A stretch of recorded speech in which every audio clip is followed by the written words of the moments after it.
Good evening प्यारे बच्चों, आप लोग कैसे हैं? परीक्षा तो एकदम नजदीक आ गई है, तैयारी अच्छी हो चुकी होगी आप लोगों की।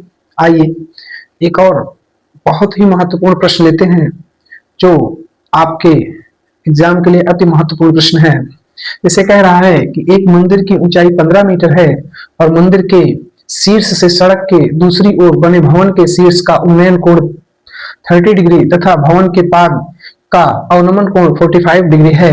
सिद्ध कीजिए कि भवन की ऊंचाई 5 ब्रैकेट में 3 प्लस रूट 3 ब्रैकेट 1 मीटर है। ठीक, तो इस प्रश्न को कैसे सॉल्व करेंगे? देखिए, एक मंदिर है जिसकी ऊंचाई है 15 मीटर।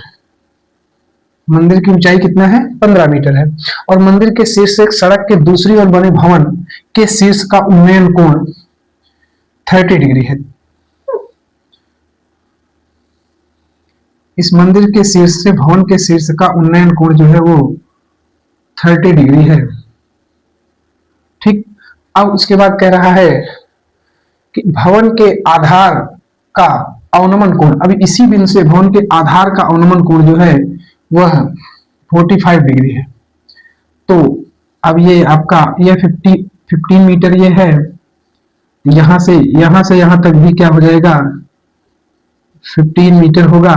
ठीक, आगे कह रहा है कि भवन की ऊंचाई ये प्रूफ करना है, सिद्ध करना है। देखिए, ए बी सी डी और ई।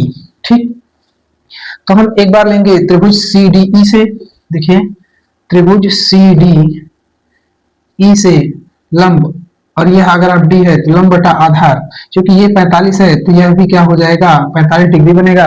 और लंब बटा आधार मतलब 15 बटा डी इक्वल टू tan 45, तो 15 बटा डी इक्वल टू 1 और 15 बराबर डी, यह इक्वेशन फर्स्ट हो जाएगा।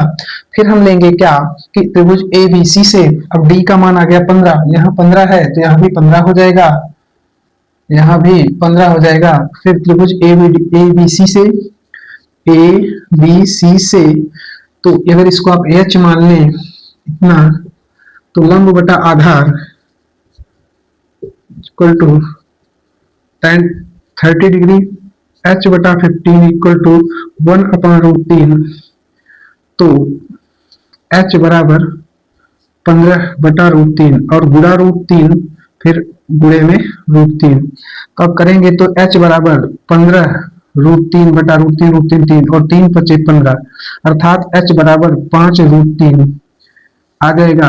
अब आपका कह रहा है कि भवन की ऊंचाई, तो देखिए भवन की ऊंचाई ये 15 और h का मान 5 √3 बराबर 15 और प्लस 5 √3 करेंगे और फिर आगे हल करेंगे तो 5 कॉमन हो जाएगा, तो 5 × 3 = 15 अर्थात 3 + √3 मीटर। ये प्रूव्ड हो गया और यह 6 अंकों का प्रश्न है और बोर्ड एग्जाम के लिए बहुत ही महत्वपूर्ण प्रश्न है, तो इसको जरूर सॉल्व करें। ठीक, उम्मीद करते हैं आपको अच्छे से समझ में आया होगा। इसका बार बार रिवाइज करें, ये परीक्षा में आने के बहुत ही महत्वपूर्ण प्रश्न है।